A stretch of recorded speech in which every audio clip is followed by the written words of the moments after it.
Assalamualaikum warahmatullahi wabarakatuh. Perkenalkan kami dari kelompok 4 kelas C.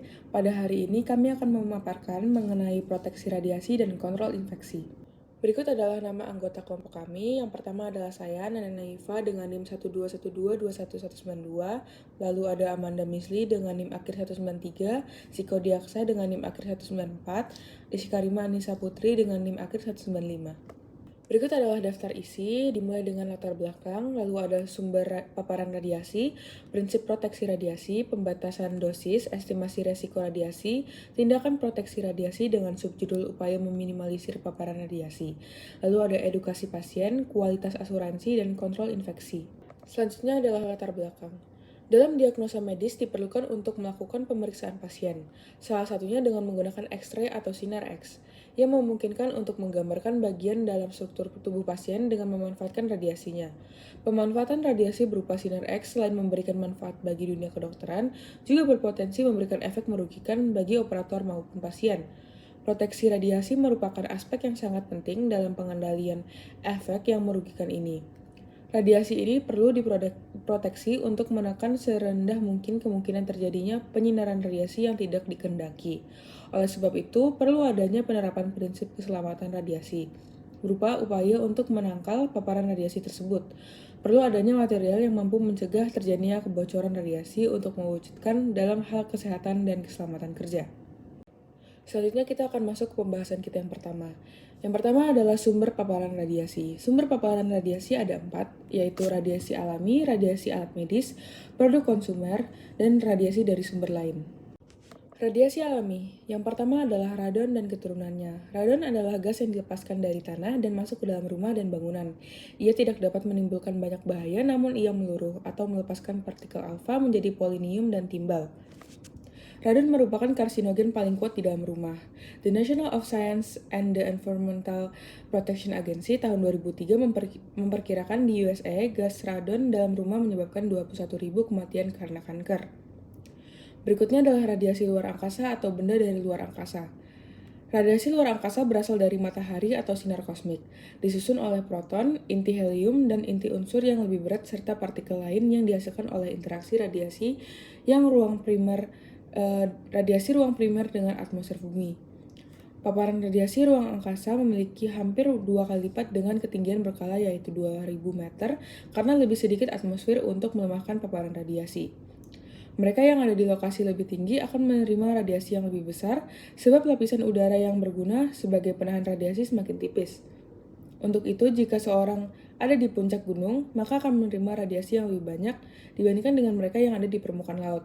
Begitu juga dengan mereka yang menggunakan pesawat terbang juga akan menerima radiasi yang lebih besar. Yang ketiga adalah paparan internal radionuklir atau radionuklir internal.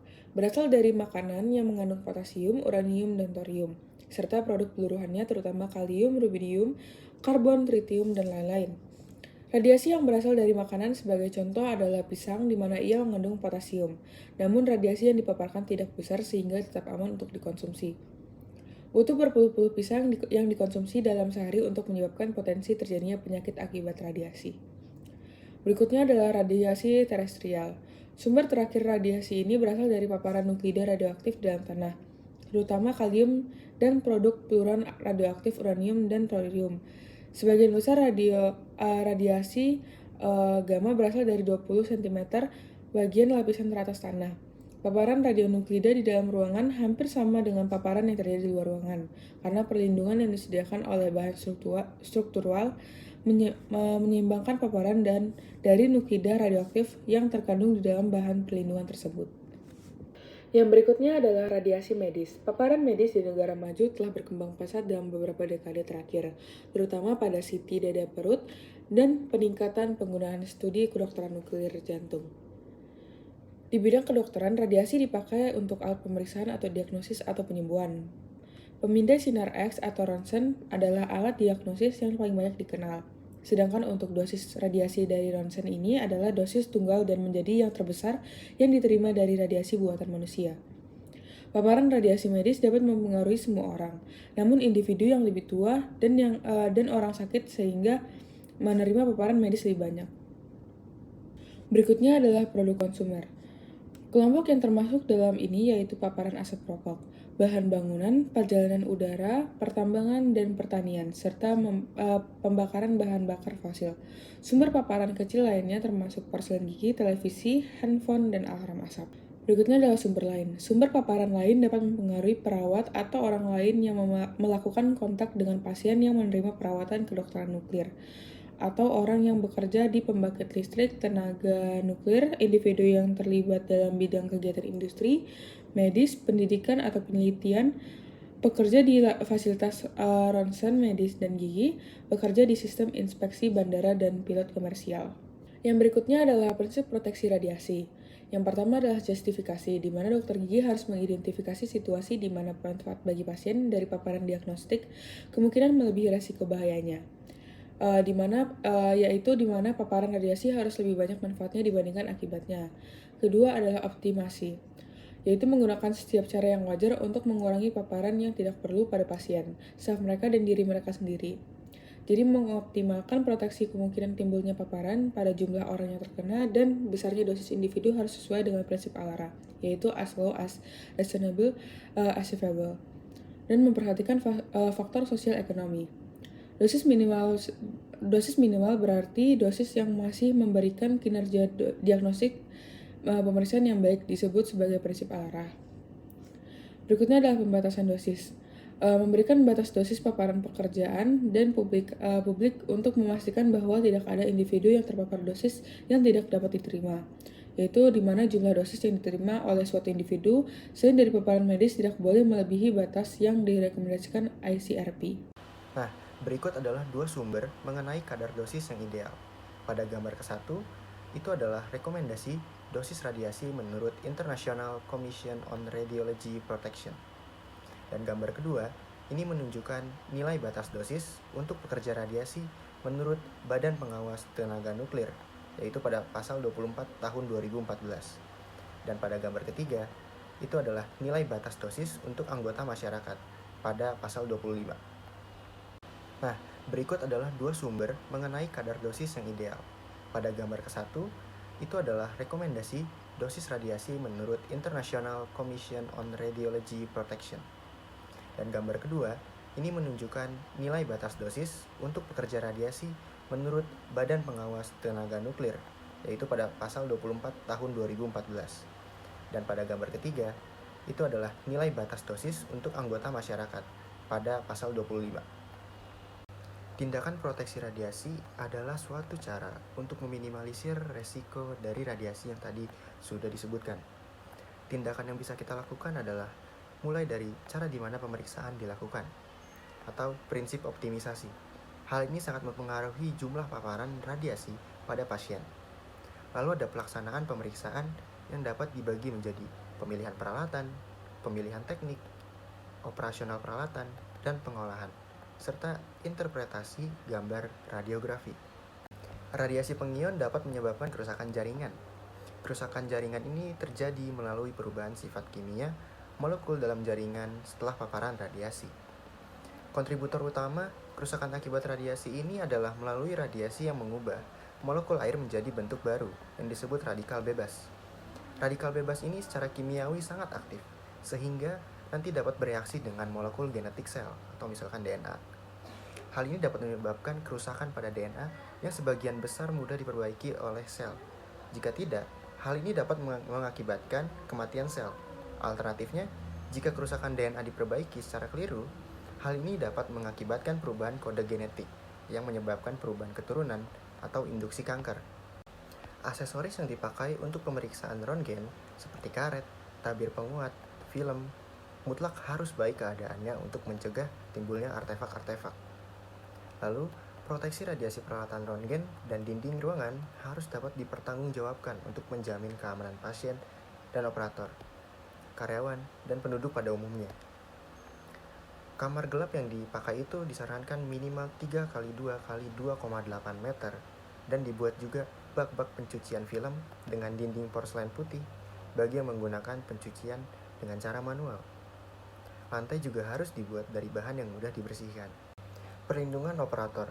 Sebagian faktor yang melindungi pasien dari radiasi juga akan menghilangkan pajanan radiasi bagi operator.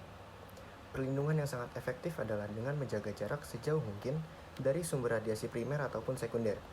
Pada tindakan fluoroskopi, dianjurkan agar semua staf berjarak setidaknya 36 inci dari sumber radiasi selama proses fluoroskopi berlangsung.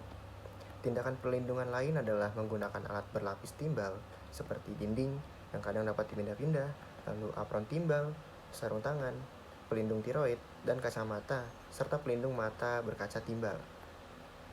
Perlindungan pasien merupakan teknis pelaksanaan pemeriksaan yang turut berdampak pada perlindungan pasien. Durasi fluoroskopi diusahakan sesingkat mungkin. Volume radiasi juga dijaga serendah mungkin dengan kolimasi cermat. Jarak pasien dengan detektor diusahakan dekat, dan protokol pemeriksaan atau contoh dalam CT scan dioptimalkan dosisnya oleh dokter yang berpengalaman dan oleh teknologi pemindaian yang lebih baik. Selanjutnya yaitu upaya meminimalisir paparan radiasi. Yang pertama yaitu film dan penggambaran digital. Praktik radiologi yang baik melibatkan penggunaan penerima gambar yang paling cepat dan kompatibel dengan tugas diagnostik. Film sinar X intraoral tersedia dalam dua kelompok kecepatan, D dan E atau F. Jika dilihat dari tabel film dengan kecepatan E atau F lebih disukai karena memiliki rentan kepadatan, garis lintang, kontras, dan kualitas gambar yang sama dengan film kecepatan D. Yang kedua yaitu layar penguat dan film. Penggunaan layar penguat yang menggunakan unsur langka bumi dalam radiografi ekstraoral direkomendasikan untuk digabungkan dengan film berkecepatan tinggi sebesar 400 atau lebih. Layar penguat kontemporer menggunakan unsur langka bumi yaitu gadolinium dan latanum. Fosfor unsur langka bumi ini memancarkan cahaya hijau saat berinteraksi dengan sinar X. Dibandingkan dengan layar kalsium tungstat yang lama, layar unsur langka bumi mengurangi paparan pasien sebesar 55% dalam radiografi, panoramik, dan sefalometri. Yang ketiga yaitu jarak sumber ke kulit. Jarak sumber ke kulit yang disarankan adalah 40 cm. Hal ini dapat mengurangi paparan sekitar 10 hingga 25%. Penggunaan jarak tersebut menghasilkan pengurangan volume jaringan yang terpapar karena sinar X menjadi kurang divergen. Penggunaan jarak sumber objek yang lebih panjang juga menghasilkan ukuran spot fokus yang tampak lebih kecil dan meningkatkan resolusi radiografi. Yang keempat yaitu kolimasi persegi panjang. Kolimator persegi panjang mengurangi radiasi dosis hingga 5 kali lipat dibandingkan dengan kolimator melingkar. Peralatan radiografi harus menyediakan kolimasi persegi panjang untuk paparan radiografi, periapikal, dan biting. Ada beberapa cara untuk membatasi ukuran sinar X, salah satunya yaitu penggunaan PID berbentuk persegi panjang dengan bukaan keluar sebesar 3,5 cm dikali 4,4 cm, mengurangi area permukaan kulit pasien yang terpapar sebesar 60% dibandingkan PID bundar atau 7 cm. Yang kelima yaitu filtrasi. Tujuan dari filtrasi adalah untuk secara selektif menghilangkan foton sinar X berenergi rendah dari sinar X. Filtrasi menghasilkan pengurangan paparan pasien tanpa kehilangan informasi radiografi. Yang keenam yaitu apron berlapis timah dan kerah tiroid. Pelindung apron berlapis timah dan kerah tiroid penting dalam melindungi kelenjar tiroid dari paparan radiasi selama pemeriksaan radiografi tersebut, terutama pada anak-anak karena posisi anatomi yang rentan. Penggunaan kerah tiroid pelindung dan kolimasi dengan baik secara signifikan mengurangi paparan radiasi pada kelenjar tiroid selama prosedur radiografi gigi. Sebagai langkah pencegahan untuk meminimalkan paparan radiasi, disarankan untuk selalu menggunakan kerah tiroid pelindung. Jika memungkinkan, apron berlapis timah dan kerah tiroid berfungsi untuk mengurangi paparan radiasi pada gonad dan kelenjar tiroid. Yang ketujuh yaitu penyangga film dan sensor. Penggunaan penyangga yang tepat direkomendasikan untuk radiografi periapikal dan bitewing untuk meningkatkan presisi penyelarasan film dengan sinar X. Penggunaan film atau sensor digital juga disarankan untuk radiografi intraoral agar dapat meningkatkan penyelarasan dengan gigi dan mesin sinar X, mengurangi gambar yang tidak dapat diterima, dan menghindari pengambilan gambar ulang. Hal ini memungkinkan operator untuk mengontrol posisi dan penyelarasan film atau sensor dengan lebih baik. Selanjutnya yaitu kilovoltage. Potensial operasional optimal dari unit sinar X gigi berada antara 60 dan 70 kVp Meskipun diagnosis gambar mungkin sedikit ditingkatkan dengan kontras gambar yang lebih tinggi atau KVP rendah, dosis pasien berkurang dengan paparan KVP yang lebih tinggi. Paparan permukaan yang diperlukan untuk menghasilkan kepadatan radiografi yang sebanding menggunakan unit potensial tetap kira-kira 25% lebih rendah daripada unit diradiasi sendiri konvensional yang beroperasi pada kilovoltage yang sama. Yang kesembilan yaitu miliampere second. Operator harus menetapkan pengaturan ampere dan waktu untuk paparan radiografi gigi dengan kualitas yang optimal. Dari 3 pengaturan pada mesin sinar X yaitu tegangan tabung, filtrasi, dan waktu paparan adalah faktor paling krusial dalam mempengaruhi kualitas diagnostik. Dalam hal paparan, kualitas gambar optimal berarti bahwa radiografi memiliki kepadatan diagnostik, tidak terlalu terpapar atau terlalu gelap, maupun kurang terpapar atau terlalu terang. Kepadatan gambar dikontrol oleh jumlah sinar X yang dihasilkan. Yang paling baik dikendalikan oleh kombinasi miliampere dan waktu paparan, disebut miliampere second. Biasanya radiografi dengan kepadatan yang benar menunjukkan garis-garis jaringan lunak yang sangat samar. Yang ke-10 yaitu pemrosesan film. Film radiografi harus diproses sesuai dengan rekomendasi produsen untuk menghindari hasil yang kurang memuaskan. Teknik pemrosesan yang buruk seperti pengembangan berlebihan dapat menghasilkan film yang tidak terolah dengan baik. Hal ini dapat mendorong operator untuk meningkatkan dosis radiasi, menyebabkan paparan yang tidak perlu bagi pasien dan personel. Pengembangan yang tidak tepat juga dapat mengurangi kualitas gambar diagnostik. Penggunaan produsen pengolahan suhu waktu disarankan untuk memastikan kualitas film yang optimal. Untuk membantu memastikan kualitas gambar yang optimal, asisten dokter gigi harus mengikuti rekomendasi produsen film untuk larutan pengolahan. Dokter gigi seharusnya melihat radiografi dalam kondisi yang tepat untuk analisis dan diagnosis. Radiografi sebaiknya dilihat di dalam ruangan yang setengah gelap dengan cahaya yang merambat melalui film. Semua cahaya asing sebaiknya dihilangkan. Selain itu, radiografi sebaiknya dipelajari dan dengan bantuan kaca pembesar untuk mendeteksi bahkan perubahan yang terkecil dalam kepadatan gambar. Demikian pula, gambar digital sebaiknya diinterpretasikan pada layar komputer di lingkungan yang gelap, seringkali berguna untuk memperbesar mereka secara elektronik. Edukasi pasien. Para praktisi harus tetap terinformasi tentang pembaruan keamanan dan ketersediaan peralatan perlengkapan dan teknik baru yang dapat lebih meningkatkan kualitas diagnosis radiografi dan mengurangi paparan radiasi.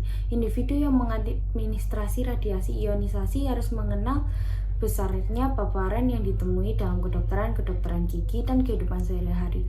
Risiko-risiko yang mungkin terkait dengan paparan tersebut yaitu metode-metode yang digunakan untuk mengurangi paparan dan dosis. Meskipun sebagian besar pasien menerima radiografi gigi, beberapa khawatir tentang radiasi. Pentingnya untuk mendengarkan dengan jelas dan mengakui kekhawatiran pasien tanpa menginterupsi. Jelaskan perlunya radiografi untuk diagnosis dan langkah-langkah pengurangan paparan. Pastikan pasien memahami bahwa resiko paparan sangat kecil. Beri jaminan bahwa hanya dilakukan paparan yang diperlukan. Pastikan juga untuk mendapatkan radiografi sebelumnya yang mungkin membantu Anda untuk mendiagnosis mereka dan memberikan perhatian khusus pada pasien hamil atau yang telah menjalani terapi radiasi. Protokol jaminan kualitas untuk mesin sinar X, penerima gambar, pemrosesan film, ruang gelap, dan perlindungan pasien harus dikembangkan dan diimplementasikan untuk pengaturan perawatan kesehatan gigi. Jaminan kualitas merupakan program evaluasi berkala kinerja seluruh prosedur radiologi. Tujuannya adalah untuk memastikan kantor gigi secara konsisten menghasilkan gambar berkualitas tinggi dan pemaparan radiasi minimum bagi pasien dan staf. Studi menunjukkan bahwa dokter gigi kadang-kadang mengorbankan pasien mereka karena teknik paparan yang tidak tepat dan praktik pemrosesan film yang kurang baik. Namun tuntutan untuk meningkatkan teknik dan menghasilkan peningkatan yang signifikan dalam kualitas radiografi, klaim yang ditolak karena radiografi yang tidak memuaskan juga mendorong peningkatan kualitas.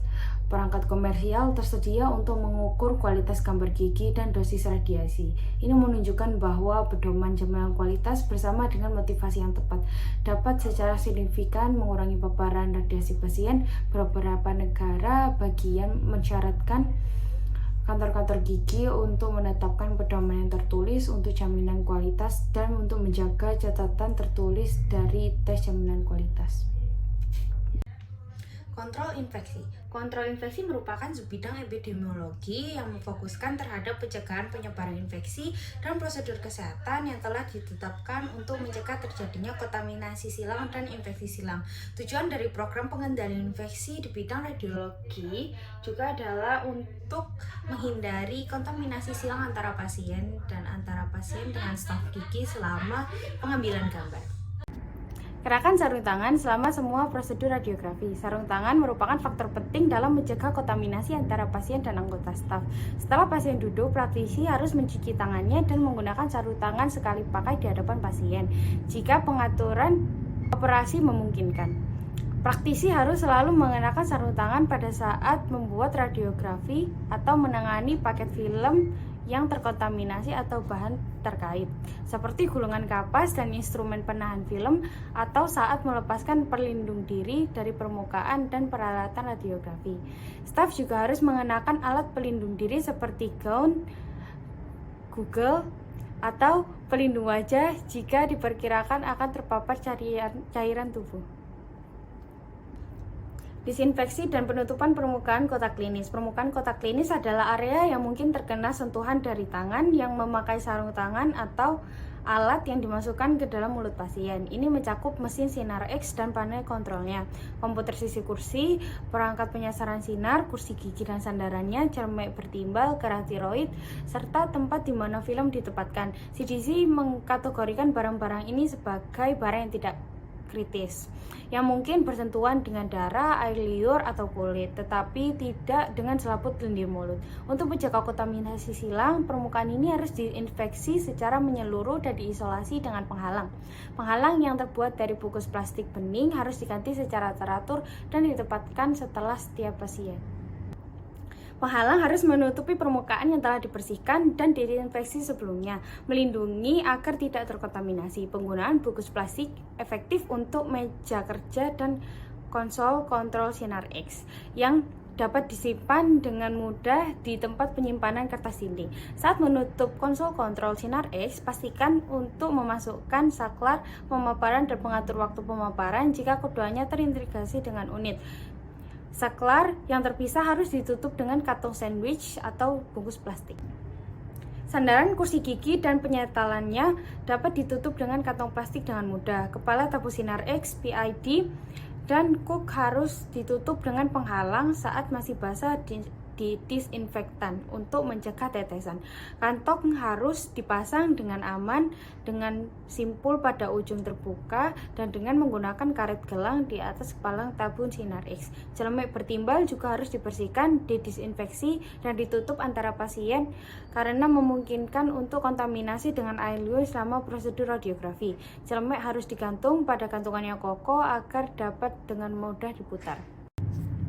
Instrumen penahan film diklasifikasikan oleh CDC sebagai bahan semi-kritis, instrumen yang tidak digunakan untuk menembus jaringan lunak atau tulang tetapi bersentuhan dengan membran mukosa mulut. Cara terbaik adalah menggunakan instrumen penahan film yang disterilkan dengan panas. Setelah menggunakan instrumen ini, bongkar cincin bidik, lengan penyangga, dan blok gigitan.